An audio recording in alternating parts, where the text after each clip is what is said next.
Hello, you're welcome to this episode of BAM Central. We call this Business as Mission Central, where we discuss everything about BAM. Now, we have with us Mr. Emmanuel Tafa. Emmanuel Tafa is a distinguished management consultant and someone who is quite committed to this space and someone who has really made significant efforts towards contributing to national development from a BAM perspective. So, Tafa, from your perspective and your experience, what do you think development is all about? National development, to be precise. Yeah, so national development, first of all, it's a clear direction of where an economy or where a country is deciding to tend towards. It typically starts with a clear mission, vision, and which together form what I call the philosophical connotations of that nation. You know, if you think about China clearly woke up and said, you know what, we're not just going to be here. We're 1 point something billion people. We're not just going to be the poverty capital of the world. We're not going to. They made up their minds where we want to go. Want to be respected. Want to be an alternative to capitalism and all the other things that the West represents. That's what they said in their own case. I mean, I'm just paraphrasing. I'm sure it's probably a lot deeper than that. For the United Arab Emirates or the Arabs, their own case was, yeah, well, this is how we are. There's not going to change it. We're religious. We're cultural. We're traditional. But at the same time, we also want to be developed. So I took the direct opposite of Europe, of the West, Europe and North America, which also had their own way. But theirs took quite a while. I mean, you're talking of almost I don't know, maybe 100 years. Okay. But these other guys did it in record time, leveraging what they had. So this is important for us to begin to think and say what our national development philosophy, what exactly do we want to become as a nation? You know, to be respected. We always say what giant of Africa. Maybe that could have been our own, just like the American dream. I would have been our own, I won't use the word cliche, but our own tagline that we may have been able to develop. I mean, as a BAM practitioner, someone that believes in business as a mission, from a Christian perspective, why should national development be my priority or my concern? I mean, I'll use some of the scriptures you quoted, and you're right, I didn't answer the question, right? Love your neighbor as yourself. If you see your neighbor in need, you cannot tell him, bless you, you know, or peace be on you. You have to go out of your way to help. Generally speaking, a society that does not take care of the poor, they won't sleep at night. Okay. You understand? So yes, I think that it's a necessity. It's also the right thing to do. So essentially, loving your neighbor as yourself compels us and demands that we engage societal issues. Yes, and if you don't, you see the consequences. So I'm even saying, even without the Bible, because sometimes the Bible is wise, it gives us wisdom, and sometimes it's not a case of, you know, practical stuff. Okay, let's get to practicals now. Yeah. Let's say I'm a BAM practitioner. I have my own business. I love development. I love to do things for the sake of God. I want to make a difference in the marketplace. And maybe I earn roughly, let's say, 2 million a month gross revenue. Maybe at the end of the day, my net is about 300,000 after paying my salaries and all that. What can I do to make a difference in this space? I think number one is to recognize the role that your company or institution or business plays in the value chain. Okay. Number two is to contribute your own quota of excellence, because in as much as salt is, you know, granular, it is the individual units that form the entire salt. Okay. So there is a cultural bias, right? There's a lineage. Sin came through one man, righteousness came through one man. You can bring in something to that lineage. So if you are raising people, you're contributing those values. You're showing them that you're not a Saul where you're mad, that you're throwing javelin at them. You know, you are building people. You're creating a new lineage. So you're cleansing the system from that side of the tap, from where you're connecting. So, and that we need that because you inspire. Number two is you serve as a trigger. What's a trigger? A trigger is what activates, you know, releases the bullet. May not necessarily, it's not the bullet, it's not the gun, but it's a trigger. So we complete trigger roles. So somebody triggered is a mindset, trigger a culture, trigger a way of doing things. And that can permeate into the system.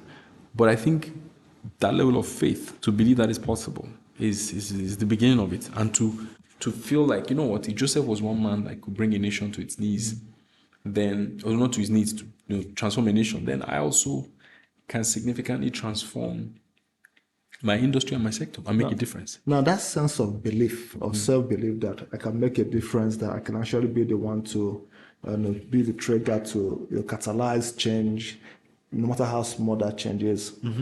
From your experience, do you think that this is lacking, this is common, among folks you've met, you're a management consultant, so you advise many firms, large and small. I mean, what's your experience like? Well, to be honest with you, it's just survival, and people are trying to survive. The people are overwhelmed, and we haven't, in terms of our productivity as a country, which will now come to my topic on competence. There's a threshold you reach. If you study macroeconomics, you see that when you get to one of the advantages of economic growth is that it leads to innovation. Okay. And what does it mean to lead to innovation? It means that, we have made so much money, we have grown, we have gone beyond survival. Okay. We have money in the bank for 7-8 years. So you can invest for long-term projects. I can now take on, let's go and fight cholera. I see. We can now start to imagine things. Let's go to Mars. Okay. That's when you have 7-8 money, or you have money that somebody gives you and say, I have $1 billion. I don't know what to do with it. Yeah. Do something and come back to me. Because the person has 50. And just say, take one, do R&D. That is what happens when, so we don't have that level yet because we're still just on survival. I see. And that is partly why we're not doing well. So it's a vicious circle. You have to break out of that circle. So only people of faith who will look beyond their survival, man shall live by bread alone, and now decide to pursue things that then they will end up surviving and succeeding. So you're saying that survival is not just an experience, that survival is a culture. No, I'm saying that because we're surviving, we're unable to see beyond that our nose in terms of... Yeah, you're saying that's the point, that beyond survival being our experience, we have developed a culture of just surviving. Yes. And because that's now a culture, we can't even think beyond... We can't think. That's a reality. Survival. I see. Yes. You're saying that even though it can be our reality, it doesn't have to be our perspective. Is that what you're saying? No. We have to look beyond that if we are going to make a difference. But I'm just trying to survive. This person earning 300,000 is just trying to survive. This is the person's reality. What do you want the person to do differently, to superimpose another reality on that reality? No. So it is some of the realms where you and I, or you specifically, exist, which is vision. No, I'm not trying to exist anywhere. What I mean, let me explain what I mean. What I mean is that there's a mindset of faith that you and I have, where we are looking beyond our own survival, right? And by our own looking beyond our own survival, I mean, I'm talking about... No, you pushed it. Tafa, yes, before we took a short break, you were saying that most people are just surviving, meaning that they are not able to think long-term, to make the required investments, take particular positions that are critical for achieving the kind of development that we require. That's correct. And I was asking that this survival is a reality. It's not just a perception. It's a reality. If you don't do the needful, you'll be out there on the streets. So the question now is how do I move from survival, not just survival as in my reality, but survival as in my thinking, to becoming a little bit more visionary? All right. So thank you for that. I'll be honest with you. One of the most powerful ways is most times people have staff, people have vendors, they have proteges. That relationship, right, is a perfect way to do cultural reorientation. Okay. So even at the survival level, let me even start from there. People are able to, and I see some of the things that you do, with some of the people you work with. There is a direct, investment in their mindset. And people sometimes, even though sometimes they don't recognize that, you're being deliberate around their development. You're paying attention to how they grow. You're mentoring them. And you're expecting them to do that for the next generation so that we keep a society that is sane, where values are transferred from generation to generation. And there are other people that don't care about these things. They don't send. They just come, what's your own? I don't owe you anything. And that's not really, the ideal scenario. So that survival level, even as a survivor, where you're just breaking even or hand to mouth, you are still able to minister life to these people and to ensure that these people receive a higher level of thinking. So that because prosperity will come, even if it doesn't come in your own time, in their own time. Wow. They carry that mindset. So, so it's transgenerational. That's number one. Now, for those who have the energy to go beyond survival, which is what I'm now telling you, that mindset has the ability to take you beyond survival. So people that are visionary will not only eat, but they'll have enough to feed others. But how do they become visionary despite their survival states? So, to be honest with you, to be visionary, right? I don't really know the science of it, but because maybe I haven't read about it. But let me tell you what I can understand. Sometimes it's what is not instinct, but it's almost natural. Okay. Eternity being in the heart of a man, where people just say, you know what, they want to take on something. So it happens to people. Now, I'm not talking about people that just want to make money. Capitalist type, where the money. No, I'm not. That's not the group of I'm talking to. I'm talking about people who look at a problem in society and say, you know what, I want to solve this problem. Okay. Or have a better way of solving this problem. Who are passionate about, a particular thing. That is either in it's born in it, or it's a result of a discomfort. So anger and help, something maybe come from a poor background. You see poverty, you suffer. That inspires, or you watch other people who have succeeded and you're inspired by that. Whichever way it comes, vision, sir, is that I am pursuing a problem that requires huge resources beyond my means, but in the process, I'm able to mobilize, resources with integrity and trust to deliver on that outcome. That is sort of. Thank you. I think this is where we're going to stop for the first episode of this shoot. We'll be back in a second. But before we go, remember what Alpha said, prosperity would come. Prosperity will come. In other words, eventually it's going to come. However, we have to usher it in. We have to, like John the Baptist said, prepare the way of the Lord. And even if you do nothing, even if you can do nothing, at least prepare the mind of the future generation that they can live beyond hand to mouth, to believe God for something bigger than the experience and to plan towards that. We'll be back shortly. So Tafa, welcome back. And if I hear you clearly, you are saying that the individual or firm that is operating within the survivor cluster or survivor ecosystem must aim for something bigger. Yeah. That aiming, that vision could come from different factors. It could come from personal experience, a vision, a dream, a desire to do something better, but whatever. It will give birth to a strategy. And I read an article a long time ago that, opined such that strategy as stretch. The strategy is stretch. Anything that stretches you beyond your comfort zone to make things better. However, the concern now is that you want to stretch without breaking. So from your experience, how do you stretch without breaking? Because we live in an environment where you can actually break from stretching. That's true. And some people have stretched and snapped. Many people have snapped. And never recovered. I some had to go to Canada to recover. Yes. Or we got done 9 to 5. Yeah. Or go back to 9 to 5. Yeah. Well, so people have stretched and snapped. And then also have stretched and cracked in the process. So even when the elasticity doesn't come back normal, it's a bit, you can tell it's a bit slack. Yeah. So, and that's from the scars of that snapping.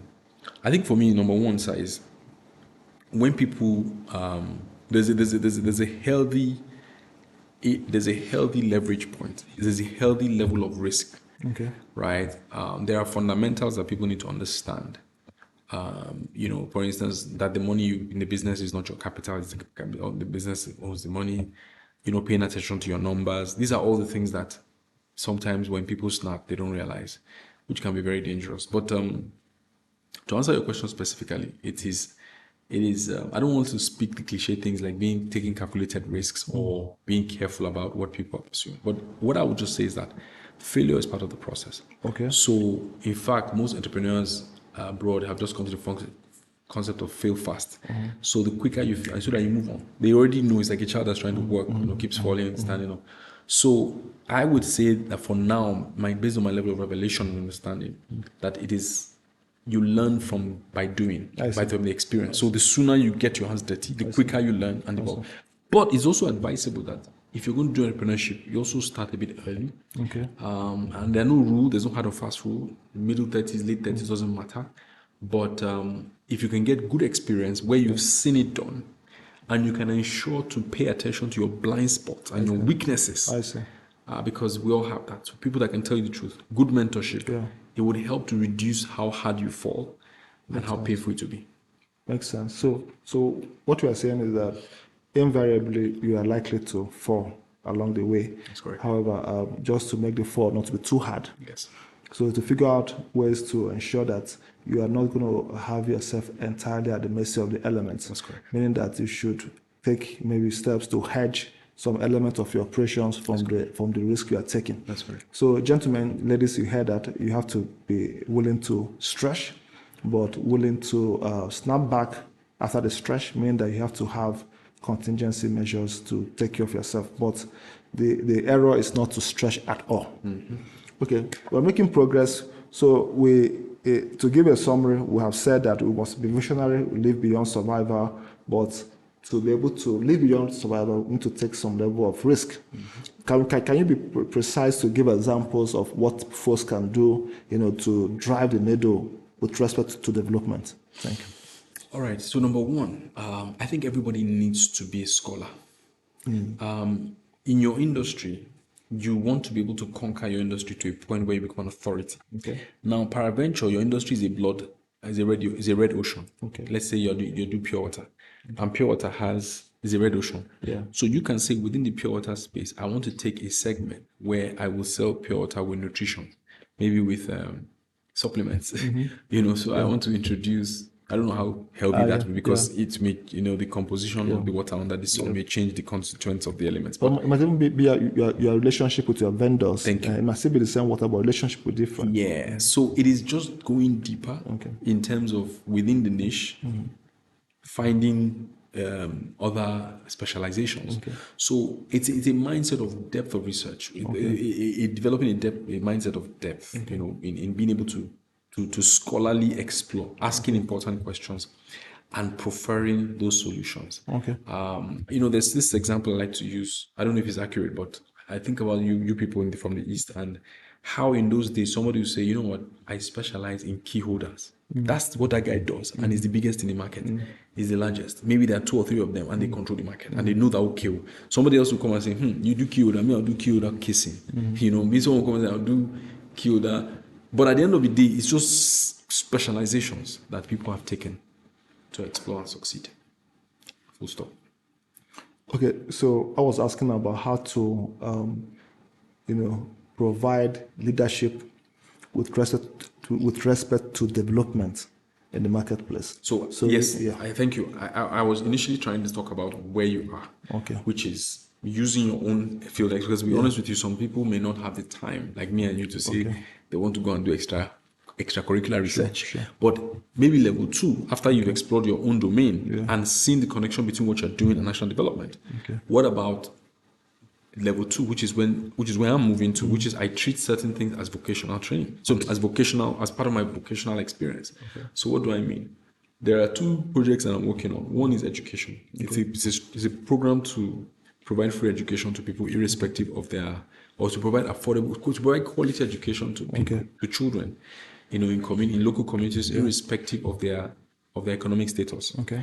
Now, that's one that I call it the vocation because I'm helping out with the project, management and all that. The second one is a keen interest of macroeconomics. I want to demystify macroeconomics for the average man. Okay. So I want to start writing things. I did a training the other day, macroeconomics in simple language. Okay. Now, the whole goal is to educate people on what it is and to make people understand, so that to reduce the level of ignorance and so on and so forth. I don't know if that helps in any way, but these are my own. I call them vocations. Just like you're learning how to play the piano or how to play the drum, as a side thing. So in this case, entrepreneurs that have the bandwidth can explore, other areas or other passions or other development areas that they know can contribute. But I think for me, my favorite is still looking at your own business and field. I'm doing this within the strength of my own consulting. Yeah. But for somebody who sells food, maybe she can say, you know what, let me begin to research into nutritional benefits for children. You know, now there's a lot of children face the risk of malnutrition, or a lot of children, because of the way food is so processed. I don't want to mention the names of the brands, but you know what they all eat for school. Can I build a healthy snack for moms, for working moms, where children can? Now these are all development. What is development? National development is two main things, Nelson. You keep inflation at bay, and you drive growth. For me, those are the two fundamental. Of course, there are other things, but economic growth is an indication of demand. And all the things I mentioned about the benefits of economic growth, whether it's innovation or prosperity or job creation or exports or foreign exchange, these are all indicators of a country that is doing well and is growing well. And growth is growth of GDP. And growth of GDP, what is GDP? GDP is what you're producing. So if you look at a country like China, you can't ignore them because everything we use is bought or made in China. Almost everything. Everything on this table, 90%. And that is an example of growth. I see. So if you are seeing your own contribution, and sir, the contribution I'm talking about is beyond the ordinary. So everybody's doing pure water. There's no level. You have to break through and say, what is the next level of pure water? Let me bring that to the market. So you raise the market. It's like the way Globe came and said, let's do per second billion. They change the dynamics. So you can lead. And when you do, you break through economically for a nation, and you create a way of doing things, and you liberate people from poverty.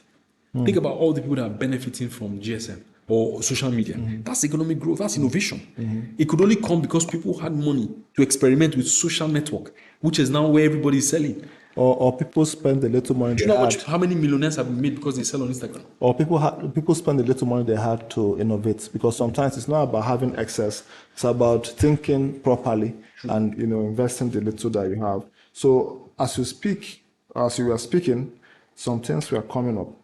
And I'm going to categorize some basic foundations of development to include things like education, health, shelter, and industrial growth. So, because without proper education, both vocational education, technical education, basic numeracy and literacy, folks cannot be part of that development process. Their health, we need to be alive to do that. Then basic shelter, and then business growth. So, what Tafa is saying, if I hear you clearly, is that after we have become professionals in our space, we must find a ways to start contributing to this process. The least you can do is to train somebody, help someone get a basic education, or help someone get good healthcare, even if it's just reorienting their mindset on what they should eat to get good healthcare. Help someone to get shelter, if you can, housing, affordable housing, or any way you look at it. And then industrial growth, because the businesses have to, at the end of the day, make profit, make sufficient profit to pay taxes and to pay their workers. Now, but I've noticed that if you ask me, there's an insufficient focus on business growth or industrial growth, because people don't see firms as a basic unit of development in a country. I don't know why that is the case, but even here in Nigeria, there's a poor understanding of the correlation between the MSME on the streets, his productivity, his competitiveness, and Nigeria's poverty rate. So what do you think is the problem with respect to BAM? Is it that people within this circle don't really understand that there's no other measure of development than the aggregate productivity of the enterprises? Okay. All right. So I had the question, Nelson. I think, and I don't want to sound critical, but we're quite ignorant. Very few people like you and I are enlightened to know what to do. But the problem? The few people that are tasked with the responsibility of knowing, because we're not necessarily, our level of, where our literacy may be low compared to other nations, in terms of general knowledge and understanding of the inner workings of, it's not necessarily better in so-called developing climes. If you watch some of the skits that they do on TV and they show them asking basic questions to foreigners, you'll see that they're also not necessarily better. But what has happened over time is that they have systems where intelligent people have built out systems and put them into place. And one of the areas that I want to use this opportunity to challenge people is that we have to rise to the excellency of our God. We need more people. You know, we are very good in the creative sector. We're very, Nigeria is leading there. You know, Nollywood and the music industry. We do well. We're excellent. But in the intellectual space, sir, I'm not sure we have as many intellectuals dealing with real issues, you know, on that concern us. We have 20 million children out of school. Yeah. I don't know why we're all sleeping well about it and we're all not bothered. I mean, we have a security crisis, you know, just, you know, the spirit of the season. So, you know, you heard about the Christmas Day massacre. You know, I've always asked questions, what kind of security architecture do you need for villages? I know those villages are sparsely distributed around large expanse of land. I mean, Plateau State is like the third or fourth largest state in Nigeria. You know, amazing. But that's a very large state. But hey, what's going on? I mean, how do we restore papers with solutions? You know, the people tasked with those responsibilities, to be honest, they are overwhelmed. And the people who are good have been good at it. They're now palmsecs and they're now tasked with bureaucracy. So the technocrats or the sound civil servants are now. But this is my own diagnosis. So you see it as a knowledge gap. It is a knowledge gap. There's a knowledge and a system gap. So the where the knowledge exists, the system does not promote it well. I see. You understand? People that should be in the forefront of affairs, you know, driving these are not necessarily the ones. In fact, the smarter you are, they'll probably just want to lock you up in one office to now become administrative. Meanwhile, you're a functional expert that would have preferred solutions that would have, you know, saved the day. So you're basically saying that the quality of knowledge at play is poor.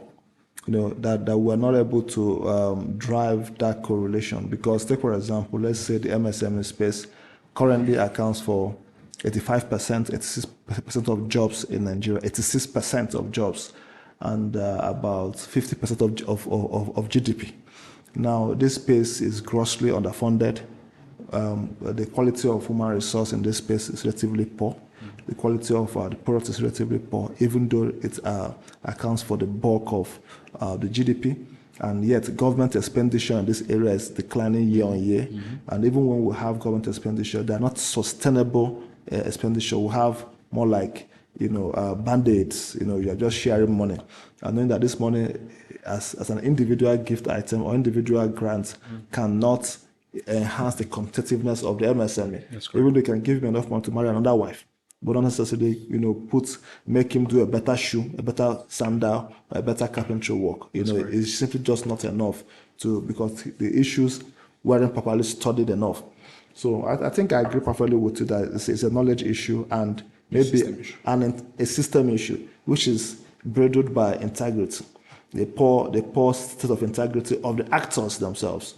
So sincerity of purpose. So to be a practitioner in this space, to be able to provide leadership, part of our job would be to figure out how to engage actors in the political and government space, in the admin space, to be able to profile solutions of what works, and to be able to drive these solutions sometimes to actual results. Okay, I think we'll stop here for the second session, and but you heard that you are the change agent. You can stretch without snapping, and to do that you have to provide certain hedges to your experiment, because in some cases they're actually experiments. And then when you have boosted enough resources, side resources, make sure that you are supporting people in the area of education, health, knowledge of governance and administration of resources, and of course shelter. Thank you. Thank you, Tafa. I think for the last bit, we're going to just discuss some case studies of how someone can make a difference within this sphere of national development. I know from my own experience that one, like you rightly said initially, that fits that you can actually make a difference. I remember after NYSC, I had to make proposals to a research institute in Nigeria that we could do better. We could engage the industry and make partnerships. You know, it was quite difficult because then I remember I was just about 27 years. 27 years is a lot. When Nigeria, I say a young man. Okay. So, but I was trying to, you know, convince them. They were like, I just finished NYSC. So who are you to come and talk to us, professors? And, yeah. But to cut the long story short, today, The drug is in the market today as we speak because of a partnership between one of the firms that came for that summit and the institute, the research institute. And I spent some money of mine, that about 300,000, to support that conference, even though I hadn't bought a car by then. So you could imagine spending 300,000, which I didn't know was too big a money then, to support an intervention that I felt would be for the glory of God. And I remember in the course of that intervention, my parents asked me, Nelson, what is in it for you in this whole journey? What's in it for you? You know, and I felt I had this compulsion, and I think this is for somebody here. I remember telling them that you cannot bless a nation, you know, bring out something that has national impact at national level without getting blessed. You may not be blessed by the very process by which you brought about that significant change, but somehow, even if it's just your heart being expanded, that is sufficient blessing. And I must say that I got into the development space, you know, working for NGOs where you are paid in pounds and dollars. You know, that was my first experience, and since then I've had that experience up until today, being able to communicate at that level. So can you share one or two experiences that you've had in this space? Yeah, thank you.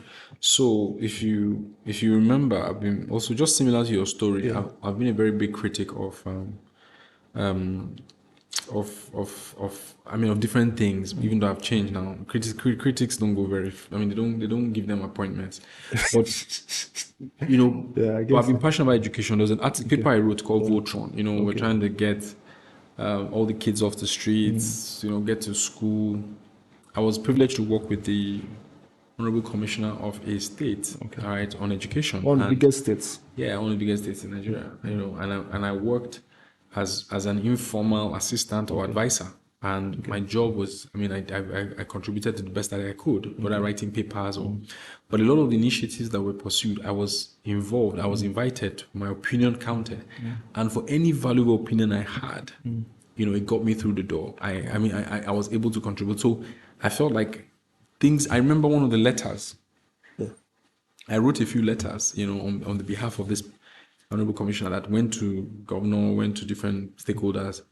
I wish would have done more, but that was just me saying that my intention, just the faith that I wanted somehow to contribute to that. Little did I know that was going to attract me. So it was really scary because you have to be very careful. You know, energy is important. So if you wake up and you know what, I can do this. It's not motivational. It's literally the God nature. You know, let there be light and there will be light. The second one now is that I'd always talked about churches and say, you know, churches have a lot of excess space. Monday to Friday, those large auditoriums, what are they being used for? You know, blah, blah, blah. Cut the story short now, we're on a pilot program where we're going to be experimenting with churches to give us their children's church for school, Monday to Friday. I see. So concept paper is ready. Funding is being raised. Somebody has already volunteered his church. And the person is saying that if things go according to plan, he wants to give us audience with 600 other pastors. Now, the whole idea is not just churches, it is underutilized spaces, event center. Can they be used Monday to Friday for schools? I see. And the furniture will be automatic. Is it for underprivileged children? So it is to take away the cost of the infrastructure. So that when you're thinking of school, you're not thinking of building, you're thinking about the fact that infrastructure is covered. I see. So the answer is cost can come down. I see. To take out at least maybe 20-30%, if not more, I see. of the setup cost. It will reduce setup time. I see. So it's an experiment, but these are all the things that I imagined. I queried, I challenged, I demonstrated passion, and now I can go on and on and on. So for me, the key takeaway there is, you know, it's just back to that thing of, you know what, let it begin with a plan. To say, you know, I think I want to contribute. And there are a lot of people like that, but they don't know. But when I wake up in the morning, like I told you the other days, I wake up with the mind that, you know, I can fix Nigeria. There are problems Nigeria has that I think I can take on as an individual. And I think from my own experience too, and for what you are saying, it is not that you were distinguished before you made those recommendations. It was those recommendations that made you distinguished eventually. Because I think when I was having those ideas, I was just a boy that was raised in Onitsha, Southeast Nigeria. My father's a trader, my mom's a teacher, so I didn't have that kind of exposure. You know, I never worked in an advisory firm, never had those blue chip Blue blood. blue blood. So I think even up till now, I feel a little bit awkward sometimes when I have to make presentations. I'm like, okay. If you guys You're fine. if you guys don't mind, I can speak my mind, you know. So the point you are making is that you don't have to look it, you know. You don't have to even feel it like you are the right person for the job, but be humble enough to make your recommendation in an organized format. You know, you could rant, anybody can rant. You could criticize, anybody can criticize. You could point fingers, anybody can do that. But it takes a different kind of mind to sit down, write a proposal, put all the considerations in place. And it is also true that not all your proposals will be accepted. In fact, 99% of a proposal will not be accepted. And sometimes it's simply because it's not good enough. Not because people hate you, simply that it's not good enough because you still don't have enough knowledge on the issues. But over time, if you don't give up, you get there. I remember a particular proposal that I've been pushing for almost 4 years now. Now that proposal has led us to do some pilot projects in a particular state, and we did that at a considerable cost to us as a company. However, of recent, I was privileged to be with the DG of a particular agency that was responsible for actual implementation. Now, because we had done the pilot over a 2-year period, we have been on this case for more than 4 years with the same organization, you know. So it was a little bit easy for me, you know, to answer the bulk of his questions. He was asking me pam. Now, if not for that long gestation period it took for that project to come to that stage, he would have shut down the concept. He would have said, good, but not good enough. Yeah. So the point is persevere.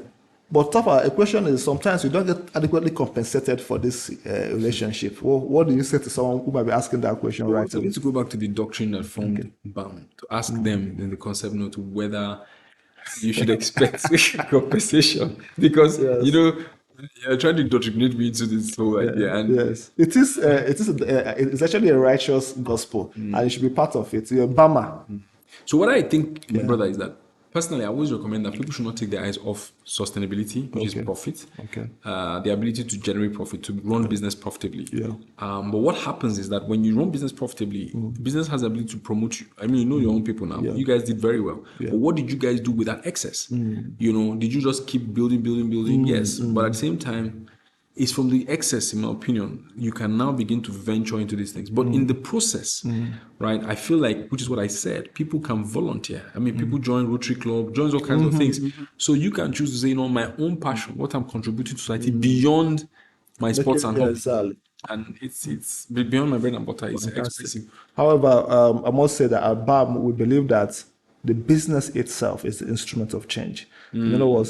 It's Whatever not you're doing. exactly. So, for example, let's say you run a business that does catering, for example, and you now have some element of that catering that is not for profit, but towards the sustainability of some folks. In other words, it is not an extra thing you are doing. It's part of the business. Now, that thing may not necessarily give you money, but you have considered it as a sunk cost of doing business. So being able to balance the non-revenue yielding part of your business and revenue yielding part of your business is critical. So we are saying that in trying to drive some of these changes, you should be able to say 30% of my time will go towards this venture. I might not make money, but at least other 70% is enough to make enough money to take care of everybody else. If that is the case, go for it. 30%, that is a lot.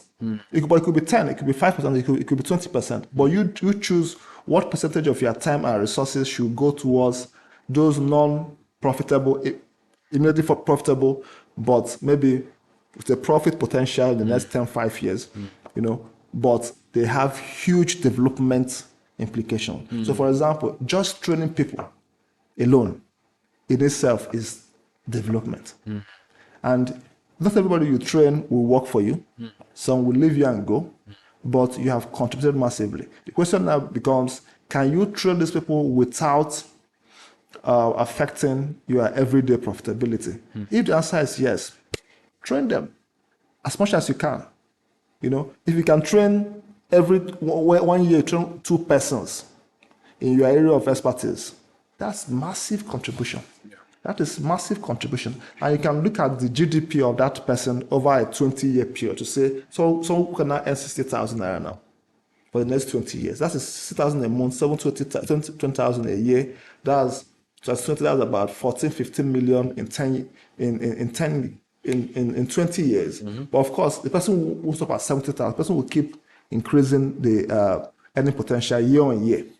So that is huge, and you have basically saved a family because this person can have maybe a couple of dependents. Tafa, any other ideas you want to share? No. Just maybe he said maybe closing remarks. Okay. Should I go ahead? Yeah, go ahead. So for me, thank you once again for this opportunity and this platform. I think in terms of national development, number one is the mindset. I think people need to carry that element of faith and say, you know what, I'm able to, sin came through one man, righteousness came through one man. What is going to come through you? So you can look at your business and say, irrespective of whatever I'm doing, I know that I'm contributing to the bigger picture. Wow. That consciousness. So let's take away that hustling mindset. Just I'm working to survive. I'm a lone ranger. It's just me, my family, and myself. No. Yeah. I think people have to add, what am I doing? There are people that actually just live 100% selfishly. Yeah. The best they do is pay their tithe. Yeah. Right. And they're churchgoers. They love God. Yeah. But there is no mindset of what am I doing to contribute? Okay, so you sell laptops. What can I do? You can say, from the proceeds of my sale of my laptop, I would be buying back old laptops for my clients and I'll be distributing them to poor schools. It's all part of it. Everybody must think of something and bring it to the table. I think that for me is my advice. Thank you. Everybody must think of something that they bring to the table. That sin came through one man, and righteousness came through one man. What will come through you? By the way, we didn't choose this color on purpose. So I'll try and find a contrast in the editing of this video. But for you who is listening to this, I would like to thank you for your time and to encourage you to read as much as possible what we have on this WhatsApp channel. But the key point we want to leave you with is that you are ultimately responsible for change. You. Now, there's a community of folks who are willing to support you. At BAM Central, we are willing to help you with the information you need to be a very good business as mission practitioner. We are not perfect. We don't hope to be, but we are works in process. You too, you probably not achieve the height of perfection that you would want, but you must get to this, living every day for God, trying to do better and trying to help your community, knowing that that in itself is the gospel. It's not until you preach Jesus loves you, come to Jesus. That is part of it. But just being able to provide a decent working environment for your staff and train them to overcome the poverty of our nation is in itself loving them as God and Christ has loved us. Now, before we go, I just want to leave you with one particular consideration, which is the significance of one individual. Don't think that you are insufficient. You are much more than sufficient to make a difference, even if it's just for 10 persons. So regardless of the number of persons you are probably going to affect, just know that that is enough. These are 10 souls, 10 eternal souls. So if your whole life you just affect 10 people, this is 10 eternal souls. Human beings are eternal. Civilization is temporal. In other words, Nigeria will pass, come and go. The whole thing you are saying, the whole razzmatazz, the whole bling bling will come and go. But Tafa will live forever. Nelson will live forever. So in other words, anything you do for this individual that will live forever, you've done something eternally. We'll leave you with that word. God bless you. Bye for now.